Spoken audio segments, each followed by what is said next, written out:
There you What? go. Hey. Hey. We're going live. I'm Michael. I boomed it, but you don't know that. Hello, Movie Cynic. Hello. Hello, Mega Geek. Hello. Problem being. Good afternoon, evening, morning, wherever you are. in the world. Yes. You just light one up, mate. Yeah. See, Happy Halloween, you freaky creature. oh, yes, got my- Halloween. I've got my Happy booze. Halloween, everybody. If you're in the Got UK. my booze. Got my Oh. booze. Yes, of course. Boy Wonder himself, little platoon. Hello. Hello, I'm now a vampire with a pumpkin, so it's definitely Halloween. And the piano. Jeffrey, would you like And to the piano. reveal yourself? Oh, hey there. How are you all Oh doing? dear, oh dear. How is everybody? That right there is a gay rights icon, Oh my at least until Netflix God, it's decided so it wasn't. hot. It's so hot. Man. Oh, thank you very much. Yeah. Sorry, I had to come in here because my tropical fish died and it kind of smells a little bit, I guess. But thanks for having me. Appreciate You're it. welcome, mate. It's good to see you. Oh my God. Likewise. It's so hot. I think everybody should check out Dharma. I think I'm going to start watching it this week. So, okay, so we're just going to do what was left from the main show. Room 101, end of week musings extra. It's technically Monday. I'll get the rats. Hold on. Yeah, technically Monday here, but we'll still say it's Sunday. It's Monday. We're up against Doomcock. Doesn't matter. Shit, someone invent a source magically now that can give them some leaks. Ouch.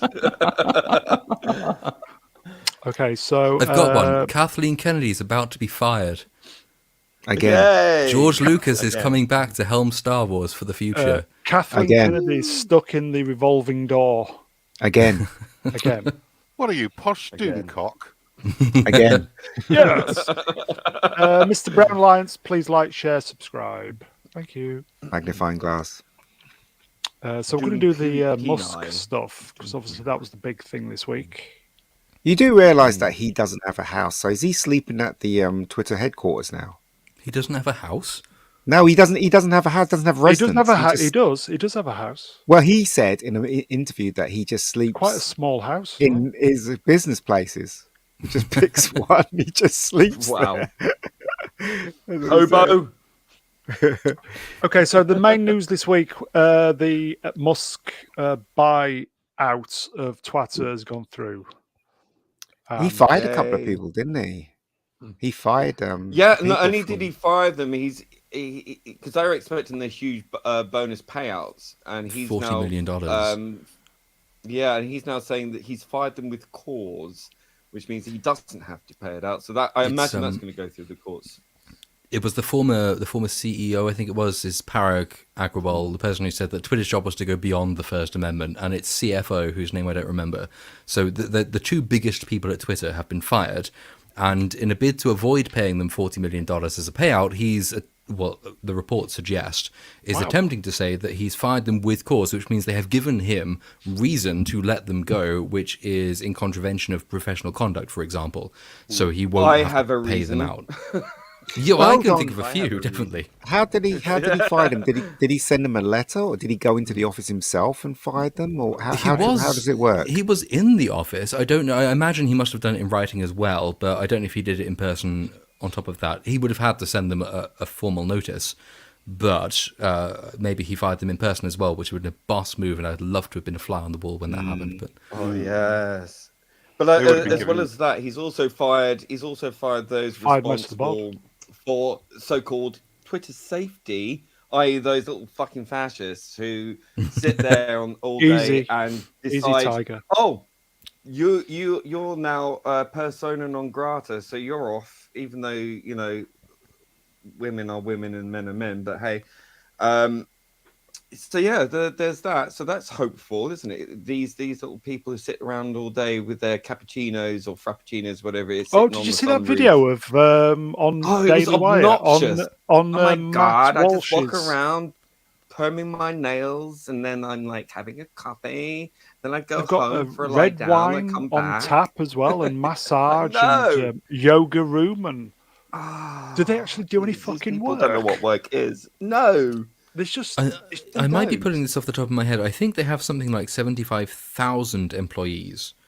And he's joked in the past that he would happily sack 3/4 of them. And I hope he wasn't joking, though, because you could sack 3/4 of that number, and Twitter would be improved for it. It's one of those, It would. and so many of them are literally paid for doing nothing, like 3 hours work a week. Some of them were putting having the in. nails done and fucking yoga. That's what they're being paid for. In that video with that girl, there was absolutely no mention. Oh, she went to a meeting. That was all she did, and then she went up and did and checked her socials and had a coffee, and then ended the day with the wine. I'm thinking, what happened in the middle? What happened in the middle? You know, you had a meeting. What was the meeting for? I mean, what did you achieve? What was your goal for the day? Just to turn up? Wow, that's amazing. And for that, she gets probably paid, you know, hundreds of thousands of dollars. It's insane. That's not sustainable. That's a culture of insanity. I mean, talk about elitism. I mean, you couldn't make it up. I mean, it's beyond bizarre to me. I just think about all those people who actually really work hard for a living and get next to nothing in comparison. And these people have just got it so easy, and that's how they expect life to be. No wonder they sit in judgment of people so easily, looking down because their they've got noses no at real the life rest of us. experience Yeah. whatsoever. Yeah, so detached. Yeah, they all vote for detached not only parties from which reality, say but- what we need to do is we need to give more money in tax to the government to fund social programs, which they say because they earn $3 million a year doing no work. Fuck all, But yeah.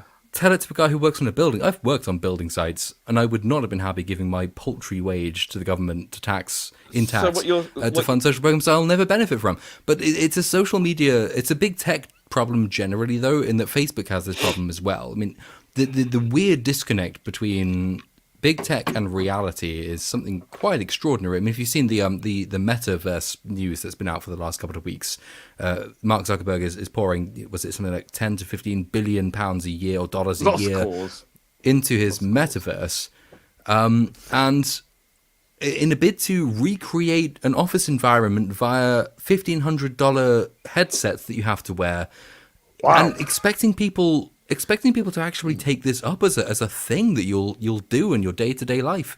It's astonishing the degree of disconnect, between big tech and real life people. But it's finally Twitter seems to be getting in touch with somebody who is at least partially aware of what real life people have to do. And also, it does again speak to what I said earlier on the other stream, was when you have a marriage of state with these social programs and whatnot, and all these sort of intermingling with the Democrats and all sorts, with the corporate power of Twitter, that is the definition of fascism. When you have the marriage of state and corporation, it's an abuse of power. It's an embodiment. It's a corporation of people invested into an idea, a single monolith,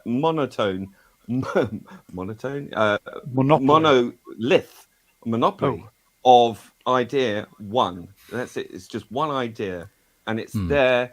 It's like a spider at the center of a web, and it's a club, and you ain't in it. You're not bitter though, are you? I am bitter. Of course, I'm bloody bitter. You know, this is supposed to be a public space, and my voice is being shut down. Yeah. It is the ultimate in suppression, because it's a threat. I'm a threat because I'm off the range. You know, I'm off the plantation that they want me on. Exactly. I mean, it is Room 101. This is perfectly apt because ironically, it is 1984 meets Brave New World. It's a weird fusion. You know, the Marxist communism of 1984 and the postmodernism of Brave New World. It's fused together. This is what we're living under, and it is a form of fascism. Here you go, folks. Time Profit. Why is Elon carrying a sink? I think it's a joke. It's a joke. Yeah, he So has that thing. sink in. Just One thing that's really bizarre about this whole thing is all the reeing and screeching about one man owning a company and controlling all the media. Didn't have a problem before, did they? We'll get to that. Yes. Well, Jeff Bezos with the Washington Post and Rupert Murdoch, Amazon. Yeah, Mark Zuckerberg. I mean, for fuck's sake, they have no problem with Richard these Branson. people having control. Double standards. But as soon as The Washington Post actually did one of those think pieces saying, "Isn't it terrible that a billionaire now has access to a massive publication platform? You're owned by Jeff goodness. Bezos." Also, doesn't the Washington Post also employ Bill Gates' daughter? I think as well. So it's not in the best position to be complaining about this kind of thing. On the fascism point, I mean, there is this middle ground that usually people conceptualize this as being between sort of fascism on the one hand and communism on the other. There is this middle ground. It's called corporatism, and corporatism it's an element of fascism, but it's not itself fascistic. So, like, fascism, as Orwell himself wrote in his essay, "What is Fascism?" is really, really difficult to define. What we're living under is corporatism, and corporatism has fascistic tendencies. It's the thing that undergirds Mussolini's Third Way program, which It's is a name that unionism. Tony Blair actually stole the name Third Way, and so did Bill Clinton, from Mussolini, which is bizarre. But Absolutely. this is the thing. We're still living in that world, though, which is not very comfortable because we might be sitting here now saying Elon Musk has bought Twitter, and Elon Musk by and large agrees with at least some of what we think, and so we can champion that, we can praise that, we can celebrate the fact that a man is now in charge of Twitter Man who of the doesn't hate people. us. That's fair enough, but we're still in this ecosystem where we are basically at the whim of billionaires. Fuck it, I'm a free market capitalist, so this is not a natural critique for me to be making, but we are still in a corporatist world. It just so happens that one of the corporations is run by a guy we hate less than the other guys. That's still not a good place in which we should be living, I don't But do you hate this guy? I don't. And Ian, do you corporatism hate was him? invented by Mussolini. You know, Mussolini really coined the phrase corporation and corporatism. Do I hate who? Just Do you hate remember that? And Musk? I fascists were don't. Marxists. I They were don't hate Marxists. Musk. I don't know enough No. about him, but as far as I can tell, the things that I've heard about him, he's trying to make the world a better place. Yeah. I don't know Yeah, if I that's thought true. so. Yeah. Yeah. No, I agree with that, but that's sort of the point, right? In that I agree with Elon Musk on many things. I disagree with him on some, but I agree with him on many things. Electric cars, for one. The meta criticism, though, is that it doesn't. I don't think it should matter whether or not I agree with the one person who's in charge of Twitter. The problem is that it's entirely up to who owns the most money as to who owns Twitter. And the original vision, I mean, Jack Dorsey, now he's left Twitter's board, he's the creator of Twitter, has said a number of things about how he envisaged Twitter as being this open source thing, which no one person could possibly own. And I'm sympathetic to that idea. I like that idea. He's quite sympathetic to Elon Musk because he agrees with Elon Musk. But the fact that Elon Musk now owns and controls one of the biggest digital public squares in the world it's another form of the same problem. The fact we agree with him doesn't change the fact that it's problematic, at least for this massive platform to be owned by a guy, because it's at a whim. It's the same system that empowered Parag Agrawal before him has now empowered him. And my problem, I think, is with the system more than it is with the individual in charge, even though I agree in this case with the individual who's in charge. I completely agree with that. I think, again, even if he's very liberal-minded with allowing anyone to speak their mind from whichever side of the aisle you're on, or, you know, this left-right paradigm, which is completely redundant anyway, it's still his privilege in a way, you know, and I hate to use these sort of terms, but it is like a benevolent dictatorship in a way, I guess.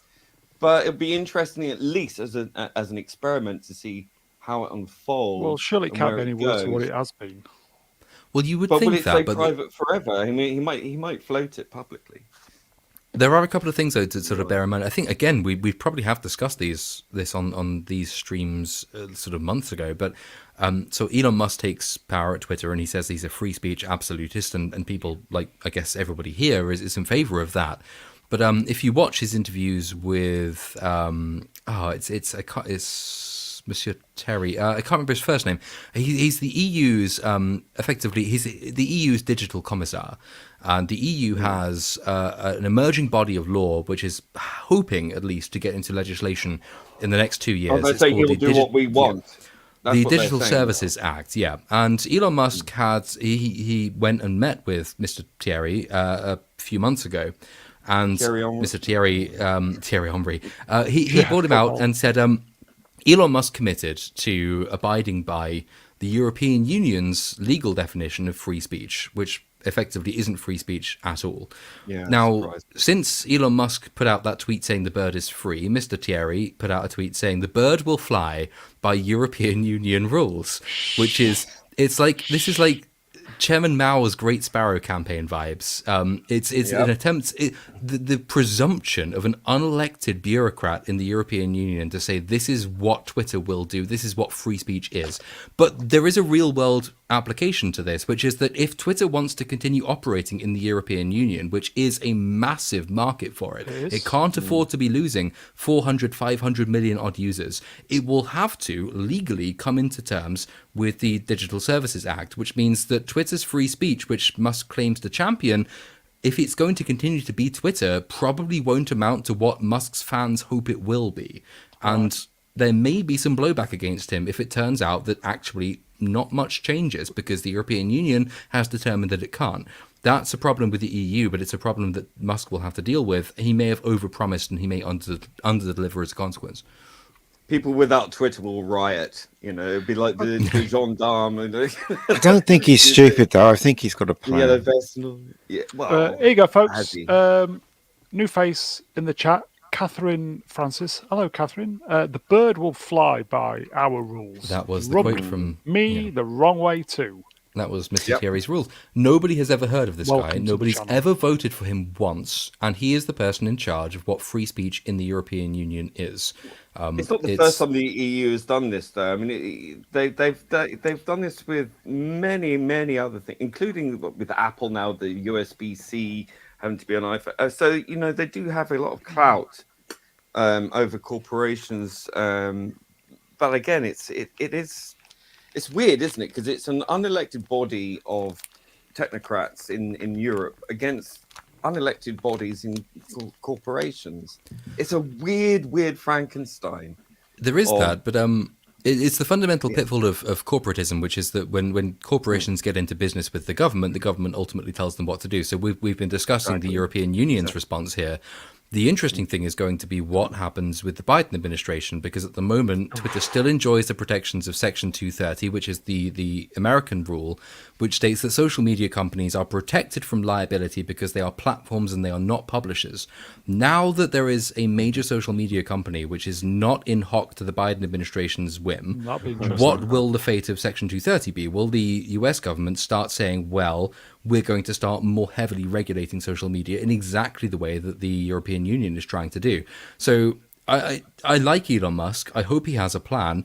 I'm not sure he's really prepared, though, for the sort of arraigned weight of government from the EU and the US federal government in doing away with all the regulations that allow Twitter to exist in the first place. I would not be surprised to see the Biden administration try to crack down on Twitter now that it's not in hock to its own agenda. Well, And it will definitely be Twitter interesting has to gone see. now that Elon Musk has taken it over and because of this kind of public perception and partisan, particularly partisan sort of skewing of the situation, I think it's very clear this is not what the establishment wanted.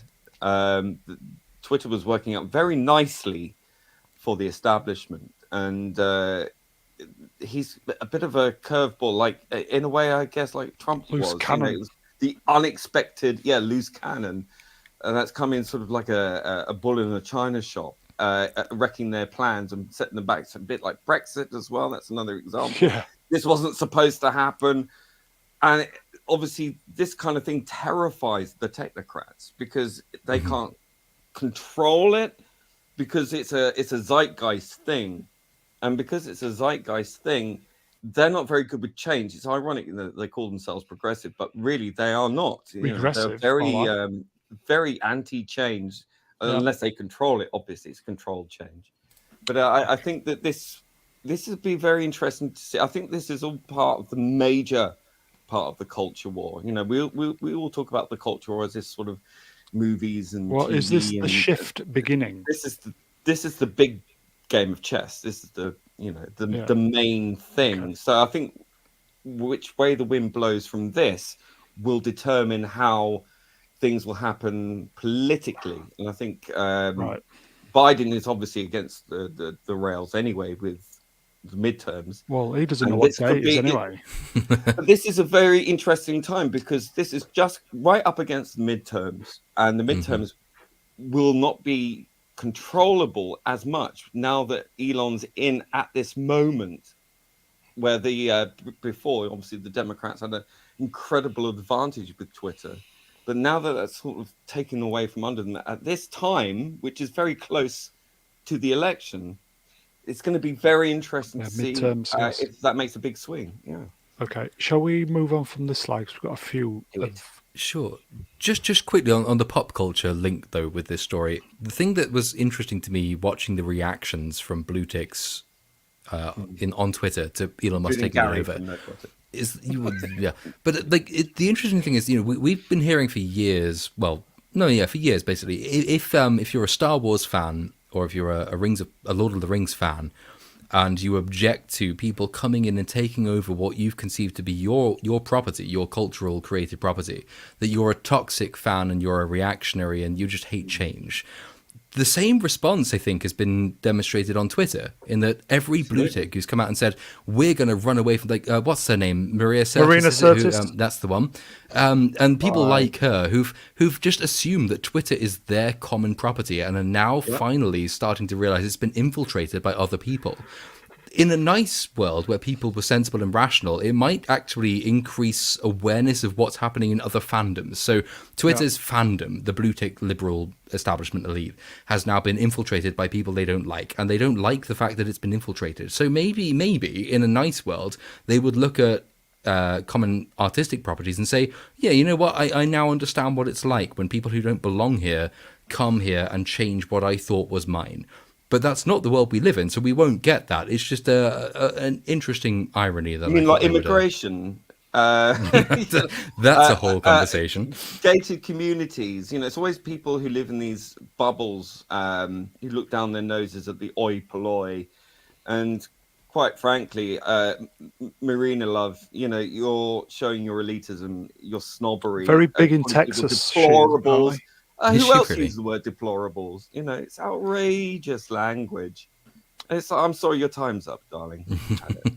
Okay, so I didn't know this was a joke. Don't say that. We had this conversation off stream. You shouldn't admit it now. Because listen, I've always said I'm a thick fuck. It's too Yeah, northern. I'm thick. I freely admit it. So who would like to explain this to me, This is a basically? meme, isn't it? It's been around for a while. Ligma Johnson, Ligma Dick. It's. I just find it hilarious that the mainstream media, who are obviously so in touch with modern culture, didn't get this at all. Because there was an interview it's thing, wasn't beautiful. there, as well? Beautiful. Yeah, I love it. You say that, Brown. You say that you've got the excuse of being an ignorant northerner, Northerner, but you're not. yes. Like That's my get out of jail. Taylor Lorenz, the digital reporter, is it the Wall Street Journal or the Washington Post? Like the person who's supposed to know the most about this stuff. CNN also treated this as a serious story, went and interviewed a guy calling himself Ligma Johnson, who claimed that he'd been it's the old sacked Mike by Hunt Twitter. joke. It's the old Mike Hunt joke, right? Everyone Yeah, knows Mike Hunt, that. yeah. It's Phil McCracken. Yeah. Oh, bend down. Here you go, uninspired reviewer. The mainstream gobbled Bend it up. over. I think the interviewer on that interview sounded very British. Well, do you remember, like, when there was a Chinese plane crash? There you go, Catherine. And the woman that was reading the news read out all these names, and they were all really sort of joke names, like something Wong. Or something. Something Wong. And Is that the Korean plane crash? Oh my God, we too low, we gone crash. Yeah. holy go. shit. Awful timing. Though. Catherine Francis in the chat. I can't believe the MSN fell for the equivalent of D's nuts. Yeah. I did that. My last She-Hulk video has a little spoof at the beginning where it's like a news report on Simon Pegg being kidnapped by terrorists. But the news reporter's name I invented was Lubin McCavity. And like some people actually thought, wait, is that a thing? Phil McCavity, yeah, Phil McCavity. Amazing. Franco's like me, he don't get it. It's all right. Just Franco. read it out loud. Whenever you come across a name that just we'll sounds stick together, mate. implausible, read it out Johnson loud. Johnson is a penis. Ligma Johnson, lick my penis. Biggest Ian, dickest did you has get this ever- joke? I didn't. No, not really. I just whatever. Well, things like this go right over my head. Same here. Well, same with CNN apparently, but Yeah. Whenever I So- go to a Chinese restaurant, I always order the cream of some young guy. Remember the meme Wong Fukin bookshop? That was Biggest dickus? It's an old one. Okay. classic. So this is this was the tweet before it actually went in, and it's explaining to the advertisers, and this is going down to the I suppose the media is kind of controlling. He's got a people. plan. I'm telling you Yeah. guys. He's got a plan. He's not that stupid. He's got a Well, he plan. paid You full guys just don't price. know it. It's I mean, all that's about pretty making money for the unplanned. media. Their narrative is what. But I'm that was saying. his plan, wasn't it, to pay full price because he knew that they were going to, and he wanted it, so he's got it. So, you know what I mean? He's not stupid. The guy's not stupid. I know he's not stupid, but I think that I think he's overreached a little here. I'm more than happy to watch it play out, absolutely. But I'm worried, particularly in terms of what Ben just said. I think he raises a very, very, very good point. I had a look at his value. If I remember correctly, I think it was 750 billion. So I'm saying he's not worried. Why would he be worried? He don't give a fuck. This is his plaything. If he loses Twitter altogether, he can give a shit. Why would he give a shit? then again, Yeah, but Mark Thanks, Zuckerberg right has Mark Zuckerberg on the back of the metaverse thing has now lost more net worth in the space of 2 weeks than any individual in history. His net worth has declined by is it How half so? or How even so? more than half because he's basically stepped back from Facebook and is it Snapchat the company he owns, and he said What's I'm that? putting I don't know, it's a young people thing. Instagram. WhatsApp, It's Instagram, all those. That's the one. It's sorry, I thought you said what's that? It's but he's backed this metaverse idea, which he's pumping $10 to $15 billion a year into, which we mentioned earlier, is this idea that we can recreate office space in a virtual world where people have to buy VR headsets and sit down. He staked his entire reputation on that, and the stock value of the overarching company Meta, which jumped by about 100 billion, I think it was, from 2012 to 2022, is now back at 2012 levels. It's lost every single dollar that it earned in a decade, and that was a big performing decade. Hundreds of billions of dollars of stock price tanked on the back of his plugging this unrealizable dream. This and is so the the interesting problem. thing. Sorry, I was just going to interject quickly, if you don't mind. I was just going to say this is a problem when you reach the zenith of your powers, is that you're one person isolated with a bunch of yes men around you. Yeah, it's all yes Like, men. Yes. no one's going to tell you to stop. You know, Mark. it's a bad idea. Sorry, Karen. Mark, don't do it, mate. Don't do it. Oh, His name is Zuckerberg. Do you know what I mean? So, here you go. Right, going out. Uninspired reviewer. Zuckerberg went from 142 billion to 38. Fucking hell. yeah, I think that's in the space of a single year as well. So that's the amount is, and it's important to remember as well that when we're talking about net worth of individuals, that's not money in his bank account. That's the net worth of the companies in which he owns stock. So that's not Mark Zuckerberg losing more than $100 billion. That's the value of all of his companies losing $100 billion. And so therefore that's the future of the companies that we all use the services of. So that's the value of Facebook, use Facebook WhatsApp, anymore. all the rest of that. Well, no, you're lucky in that case. I don't really either. But that's the important thing to bear in mind. So people will often mistake value and money or value in cash. And they'll say, well, Mark It's like owning Zuckerberg a house, isn't it? Yeah, Mark You know, Zuckerberg lost 100 billion. He did not lose 100 billion. The companies he owns, which we all use the services of, lost 100 billion. So it does have a long-term impact on us as well. He chose poorly. He took the wrong goblet. Yes, indeed. Thing is, though, he's not worried. None of these people we talk about are worried. They got billions. They didn't give a shit. But the thing is, though, what really worries me is that he's passionate about the meta thing. Oh, what a load of bollocks. Yeah, weird. Well, he's not from this earth, really. I mean, you look at him; he looks like a poor man's data. Doesn't he? Noonien Singh created him. Oh, Yeah, he's a very strange chap. speaking of Star and Trek, I don't know But what to make. Yeah, just quickly on the Elon advertiser thing though, like that will be pop the back. thing that determines what happens next. Because so there's an interesting with the last stream. I think we joked that we'd had like 6 prime ministers since I was last on one of these. The reason we lost the last one was because the markets reacted negatively to a political program. So Elon Musk's fate and the fate of Twitter is tied pretty much inextricably to what advertisers say about where Twitter is going. If there is a successful campaign to stop every major advertiser from funding Twitter, Elon Musk will fail. So he's putting out this notice in an attempt to placate the markets, because he knows that the markets are ultimately the thing that will decide whether he's successful in his venture. didn't the shares prior to the deal going through increase? Yeah, I think they Slightly, did, yes. and there are Initially, reasons yeah. for that as well, because Elon Musk could actually be more sensitive to advertisers than the previous owners were.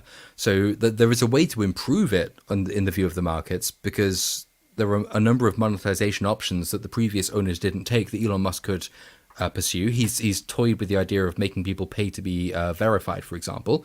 That's attractive to the markets. The problem will be a reputational one. Is he going to allow the kind of speech on Twitter which will be associated with advertisers that do not want to be associated with that kind of speech? It's the same thing that we have on YouTube, the same problem we have. Will you get advertisements? I think that will, because I think anyone with a sort of eyes that can see really can see there is a wind change here. That, you know, I think if we look at a lot of the large Hollywood studios like Warner Brothers and so on, I think there is a certain realization that this whole woke thing is up, really. And you know, we all know that Hollywood is the last place to catch up. You know, Disney will be the last company to catch on for a start. But I think that it's going to be quite clear that the zeitgeist is moving heavily towards freedom of speech, and that is something that is meaningful, has value, has clout, and that the insanity, the absolute insanity of what's been happening for the last few years is not sustainable, and that people are realizing the actual money is in this new, or rather old, I would say, zeitgeist where people are much more free to speak their minds. I think that's a very attractive. Nice to each other.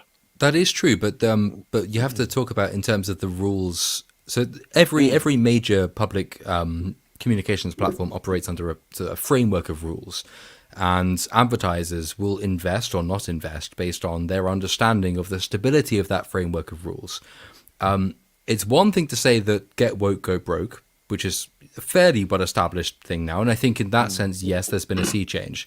But you're still talking in terms of frameworks of rules that are still understood by advertisers. And at the moment, you can't just tear up Twitter's current framework and expect advertisers to stay on board with the platform. Elon Musk has actually suffered from this himself. There was the one a while ago with the, was it the Indonesian cave collapse when he accused the guy of being a submarine paedophile or whatever it was. Oh, yes. But, which was very, very funny. But the more relevant one was only 2 days ago when Nancy Pelosi, the Speaker of the House of Representatives in the US, her husband was attacked in dubious circumstances. Yes. And there were some rumors doing the rounds on social media that perhaps there was something more to the story than had officially been let on. Hillary Clinton posted a tweet saying, "This is an example of right-wing political speech inciting violence." And Elon Musk retweeted her and said, or tweeted under her tweet and said, "There might be some more to this story than you think." And he posted a link to a story which suggested that Nancy Pelosi's husband had in fact been engaged in a gay love affair with a male prostitute. Allegedly. The truth, in other words. I'm simply relating what Elon Musk said, not saying that this is what the channel believes. Allegedly. He has since deleted that tweet, and I think he's deleted it for a reason, which is that he's now the owner of Twitter, and he now realizes there are restrictions on his free speech that he did not advertise when he bought the platform over.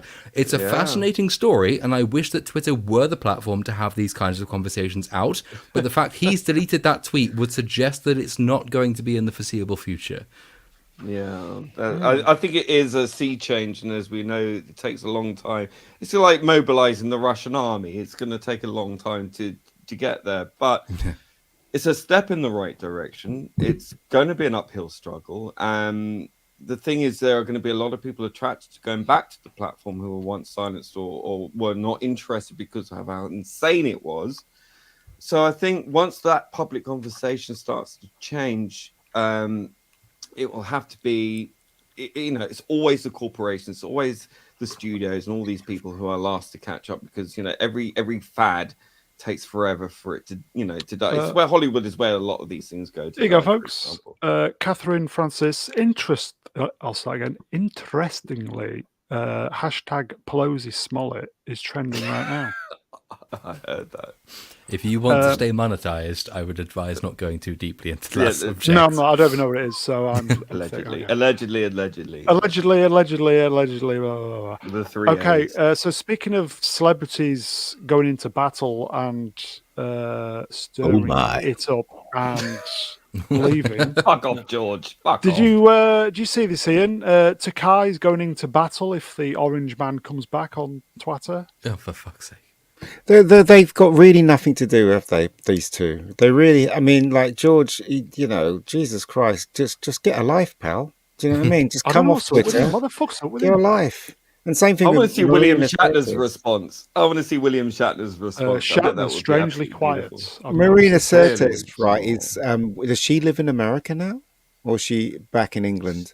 I imagine probably she going to lives move to in Canada. San Fran. Yeah. Oh, does she? I mean, it's crazy, isn't it? They're very talking big shit. in Texas, apparently. Marina Stay in Sirtis. Texas, all I can say. I used to fancy her when she was a lot younger. But now, my ex-girlfriend, spitting image, identical. Mm-hmm. I think it's ironic. She played an empath. She played an empath in Star Trek, and she's showing anything but empathy here. If she heard my fucking story, would she be quite so bold? Am I deplorable for simply stating that homosexuality exists? You're a bigot. I am. Dark Side of the Walk at Mr. Brown Alliance. That's me. Can you plug my band? We're called Jangle My Hanging Wang Spanner. Thanks. That is the indie band name of the century. Well done. I love if you got a link, mate, throw it in the chat. You can do that. Phil, was it Phil? Phil Maanus. Are you a fan of Marina Sirtis? I don't even know who the fuck that is. I really don't. She is before our time, to be fair. Best way. So I don't know who she is, and George Takai can just shut the fuck up. Or stab you with a sword. Insufferable. He has been insufferable for far too long. Yeah, I don't know what's up with him. I remember a time when I liked what he was saying back when I was a good little liberal about 5 years ago. Cyberpunk, bye, Brown. My, how you've grown. I think I am, mate. It was nice. Sorry, it was nice, folks. I just like him in Star Trek, that's all. Well, that's the thing. I'm like, George Takei has been, because I follow him on Twitter, and I think I also follow him on Facebook, not that I use that very much, but this is a guy he was famous in the 60s. He's done virtually nothing since. He's famous now because he's one of those people that is held up as an icon of gay rights and of the gay voice. This is a man who's only famous because he is the acceptable face of an acceptable minority. And he is one of the most, to use the phrase that is very popular amongst these people, he is one of the most toxic people I think I've ever encountered online. What's happened to him? He does nothing except rail against whole swathes of the population of his home country and abroad. He actually, his actual words and his actual actions online are actually, in my opinion, counterintuitive to me. They are offensive in a way, because he supports things that are like the whole identity politics, which are fundamentally not only heterophobic but homophobic, misogynistic, all these things that they claim to be against. But if you dig down into all of this insane belief system, all the things he supported are throwing gays under the bus. And he's probably going to drive that bus. He has nothing better to do. That's why he's on Twitter. Agreed. Yeah. Yeah. That's what I'm It's saying. a He's not famous. He's not on sad TV. little old man. Yeah, he's not on TV. He's only famous for coming out, and that's that really. And Getting he just married. wants attention. He just and Yeah. same thing with Maria Deserters as well. They just want attention. That's the reason why. There's nothing important in what they're saying at all. I don't understand. Why has she left? I don't understand. Can anybody explain to me why she's left Twitter? It's a virtue signal, like everything else that they Oh, here you do. go. Hello, John Z. New face. Virtue. Thank you. That's Secret it. comedy. Timing. At least Decay is honest with it. He says, "Follow Cheers, me for John. more resistance tips." So he's obviously trying to monetize this objection. Hell yeah. Resistance is futile. Do you see what I did there? I see what you did there. Very But no, good. his story is really tragic. This is a guy he does have immense life experience. You know, his family was interned in the latter years of the Second World War when Japanese Americans were interned unjustly. He has an immense amount of wisdom that he could draw upon, but has forgotten every single lesson he should have learned. And that's a He's real too shame. stupid. Well, he's an idiot. Yes, that's true. But it is a real shame because he's also trying to, and I've seen him do this a few times, try to capitalize on his family history to push modern political talking points. My family was interned by the government, therefore we should let the government determine what gender is. It just makes no sense, and it's a real tragedy because you get people like William Shatner who also have immense amounts of life experience to draw on, real life difficulties that they could, and they do, draw upon to found their political views or rather their societal views. George Takei has become a shill for establishment politics, and William Shatner has been shunned for not doing that. Who of those two people would you rather listen to on social issues? Well, I disagree with follow Shatner. I don't follow him. I follow both. Nature. I disagree with Shatner on lots of things. Just saying, nature decides on gender, doesn't it? My family You on would my think. mother's side were wiped out in the concentration camps. I don't bleat on about Germany and you know, if anyone had cause to hate the Nazis more than anyone, you know, I'm right up there. Yet I would still be accused of being a far right Nazi whatever because You're I just a don't bigot, though. subscribe to radical Marxist ideology. And I just happen to point out more than once that, well, you know, Hitler was a Marxist once, you know, well, he was a communist once, and you know, the fascists and the Nazis are all on the left.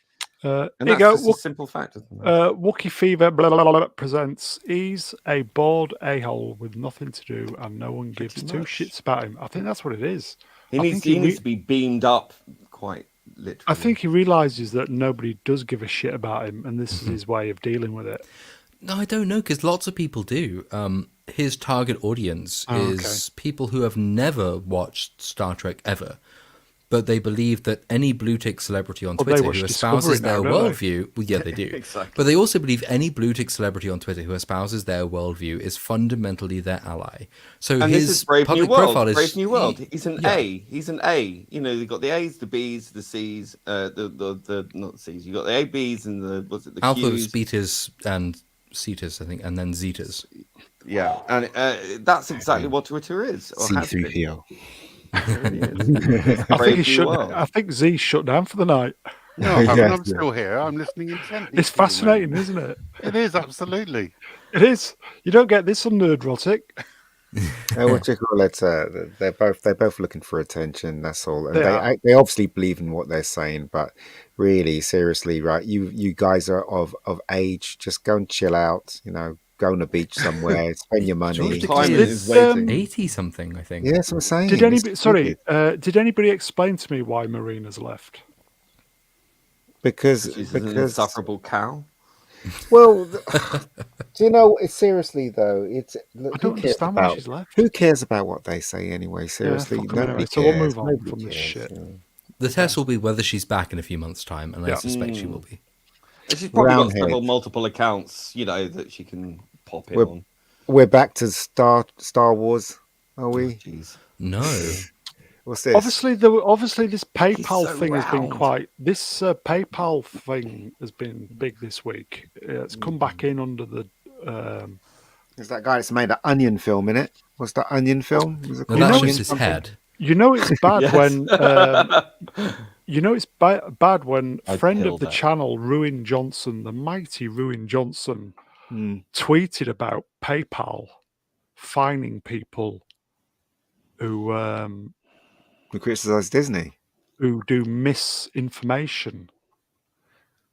That's a matter of opinion, misinformation, isn't Yes, it? I genuinely don't Corporate know. overreach. Why is? Can somebody explain to me why is PayPal doing this? PayPal needs to be broken up, like Disney needs to be broken up. There should be, and there are actual laws to prevent these sort of monopolies, and yet here we are. Yeah. PayPal is a monopoly. It shouldn't be in this position.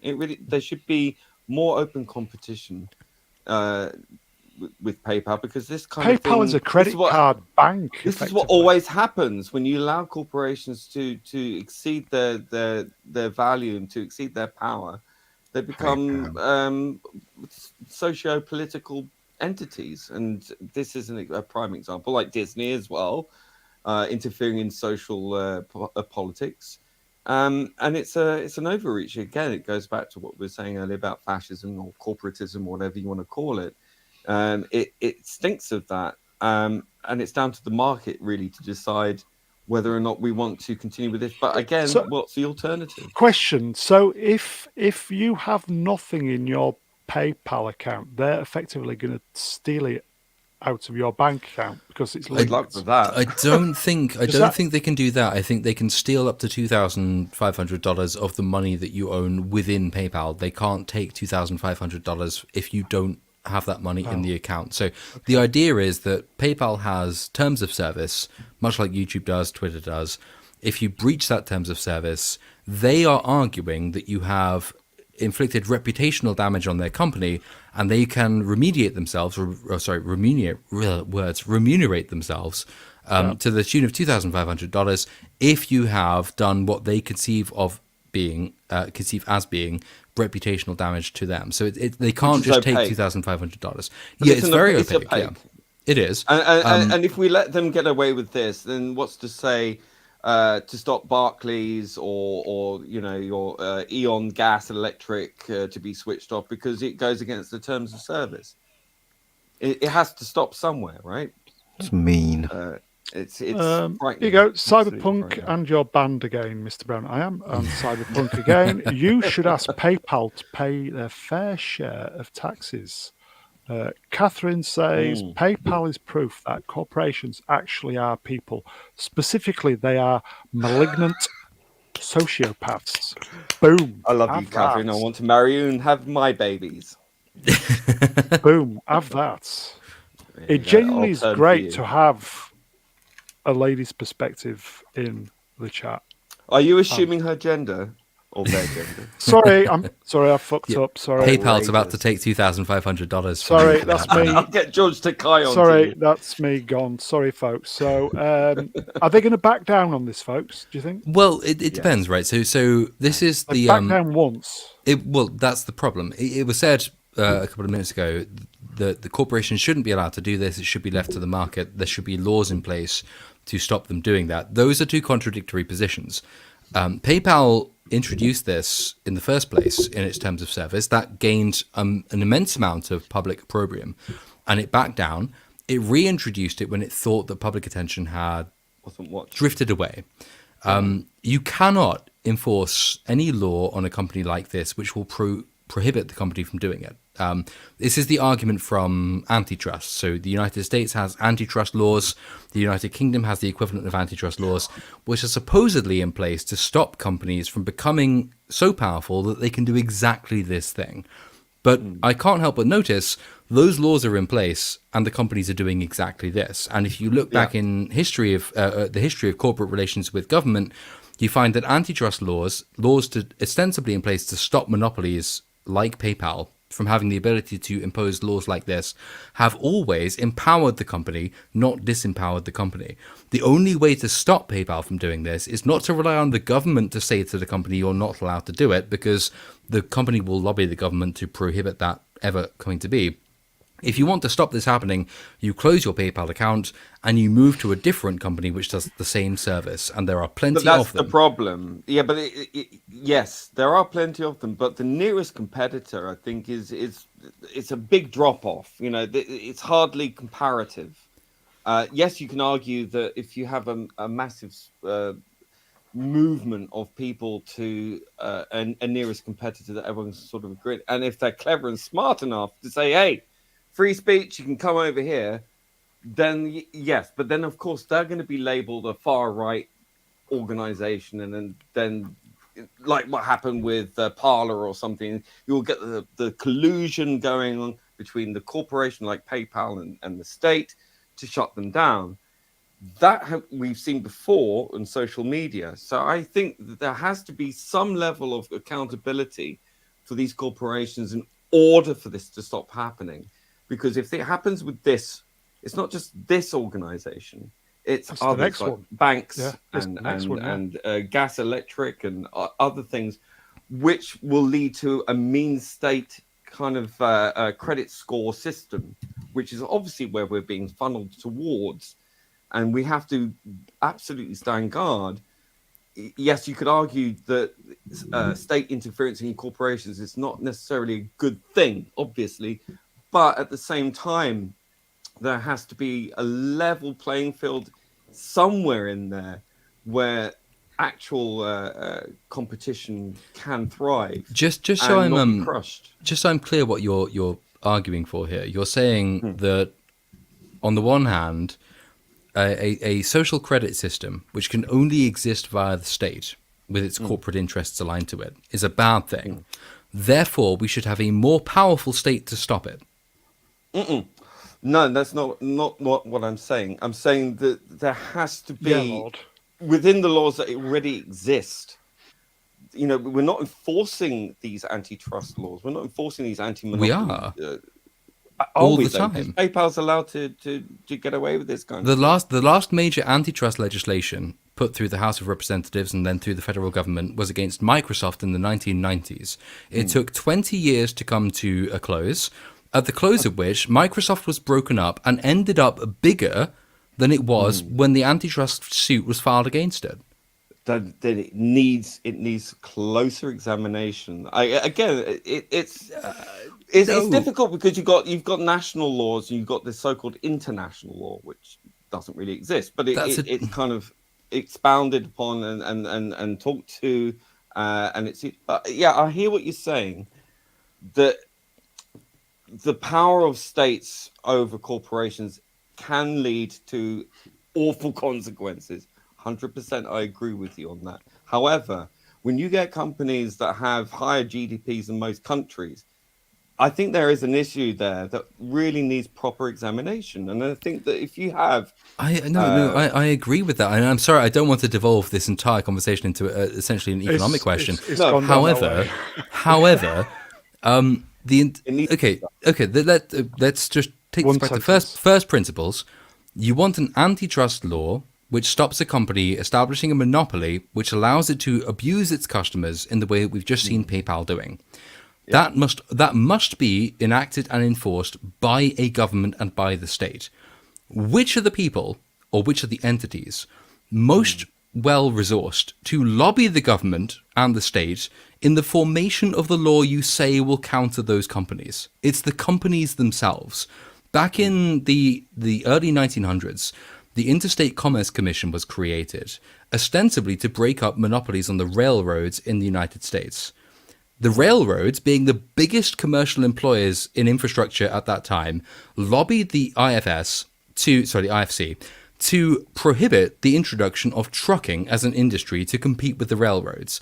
The Interstate Commerce Commission, designed as an antitrust mechanism, ended up empowering the same companies it was designed to combat because those companies were the ones that used the Interstate Commerce Commission to stop rivals competing with them. If you want to stop internet companies like PayPal, like Facebook, like Twitter from owning a monopoly on any industry, the worst possible thing you can do is to empower the federal government to try and stop them doing that, because those companies will take over that commission and they will use their resources to lobby the formation of any alternative. and they will entrench their position as monopolies. The best thing for monopolies is anti-monopoly legislation. The best thing to combat monopolies is a free market which allows short-term monopolies to arise, which will then eventually be defeated by customers going to the cheaper alternative, which will arise absent government intervention to prohibit that. So you're advocating really for small business, which I agree. I agree. There needs to be there needs to be a social contract between the customers and these corporations, where we as consumers or customers can go to so and so. But as I said before, my biggest concern is we've seen this happen before as well. I agree with what you said, but the problem also stems to the fact that you have corporate collusion anyway, because you have people like Twitter, Facebook, and so on and so forth. They all ganged up in collusion against Parler and closed that down. So regardless of whether it's state or corporation, you're still faced with the same problem because corporations are acting like states anyway.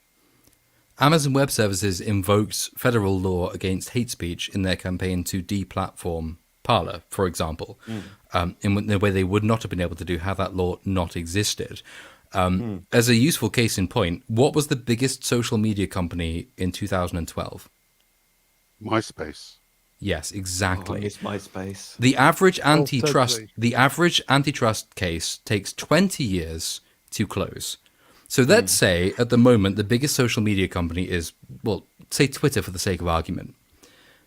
By the time that antitrust case has closed, Twitter will not exist because internet companies, social media companies, online companies generally have a massive rate of turnover. If you'd started an antitrust case against MySpace in 2012, by the time that case would have closed this year, and MySpace doesn't exist anymore. We don't need antitrust to do away with MySpace. MySpace has gone away because no one wanted to use it. That's the problem with government. It's too slow. It's never been able to keep up with technology. It's proven that it's failed in that aspect. And it's allowed these corporations to become absolutely, obsessed with change at a rapid pace because it's in their financial interest. In the chat, not Brian, we've somewhat digressed from should Superman get his knickers back?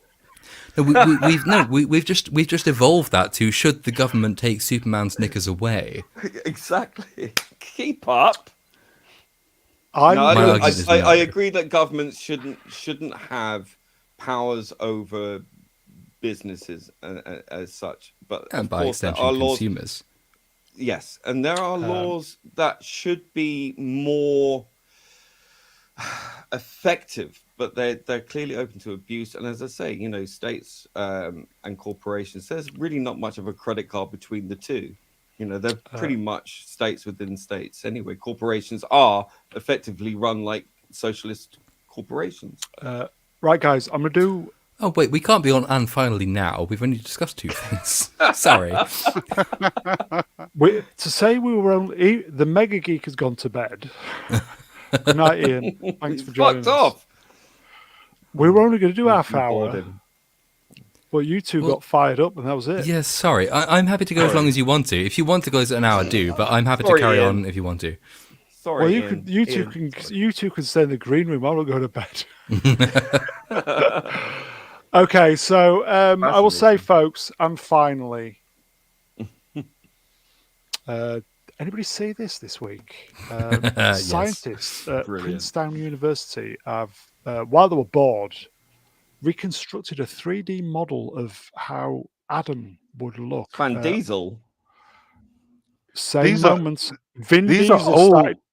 All of this is just trolling. It's just trolling. It's fucking Vin Diesel. Last week they released Joseph, and he looked like Andre the Giant. And they did Jesus and Ewan McGregor as well. Yeah, and the week before that they did This Is How Mary Would Have Looked, and it was Lady Gaga. Catherine, we are all descended from Vin Diesel. We are. Yes, we are. All it's of official. us. Yeah. And if you're in the UK, you're all descended from. Well, you're all praying to Noel Edmonds. That's all hail. All hail Noel. I think the clue was in the name, though. Three hail Noel. Knowles. Noel. Yeah, exactly. It's very meta. So on Yeah. that bombshell, Jesus Beautiful. is Noel Edmonds, Deal or no deal? and Vin Diesel. We all descended from Vin Diesel. So is Blobby, Mr. Blobby, is he one of his 12, or is he, what is he? Possibly one of his disciples. Probably. Yeah. I think we're going to call it a draw there, folks. You two got very deep then. No, we didn't. Oh, yeah. That's regular conversation. That's I don't know. surface level. Yeah, right. I think you need to do that on your channel, Platoon. Okay, so please consider donating to the channel. Links in the description. All that. I think that is it. Because we want to go to bed. This was just a bonus. Oh, you lightweight. A bonus hour for you folks. So I'm still drinking my booze. we'll probably carry on in the green room for a bit. So I always say we'll be back during the week, but we never do. But one thing is for sure, we will be back next Saturday. Go to the community page and choose one of the films, Aliens, Batman, or True Lies. The choice is yours, and we'll do the winner next Saturday. I'll thank the chat. Chat, you're wonderful. A few new faces in there. Absolutely top draw interaction. So thank you for that. I'll thank the guests. Ian's gone to bed, so I will thank Ian. Sorry, Cheers, Ian. The problem child himself, Lee. Cheers, pal. Thank you for having me. I think Sorry, he's Ian. already shut down for the night, but we'll see. Z, are you there? Yeah, it's been an absolute pleasure to sit here and listen to Fucking you education, both. mate. It is, yeah. It's been a fucking education. I defer to Ben's wisdom. I think he says a lot of sense. Absolutely. I would say the wonderful little Platoon, but I'm not so sure now. Cheers, Ben. Apologies for that, and thank you for having me. And No, doubling mate, on honestly, it's a number genuinely- of people.